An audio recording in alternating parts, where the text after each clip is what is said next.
The gospel singer Ringtone APOKO has heaped praises on guardian angel's newly wedded wife, Esther Musila. According to Ringtone, Esther is a beautiful woman and he could marry her if he met her before.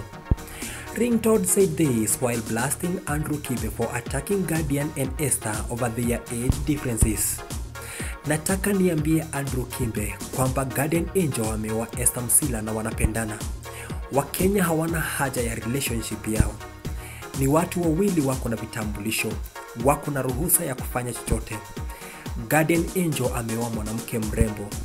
Hata mimi Esther Musila ningempata na aniambie ananipenda, ningemuoa.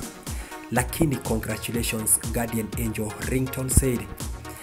The singer father told Andrew Kibe to keep off the affairs of Guardian Angel and Esther Musila since they are not his relatives. Guardian Angel si brother yako, Esther Musila si sister yako, si mama yako, si auntie yako na si mtu wa kwenu. Hawa ni watu wamependana na wameamua kuishi pamoja. Shida yako iko wapi? Ringtone asked Andrew Kibe.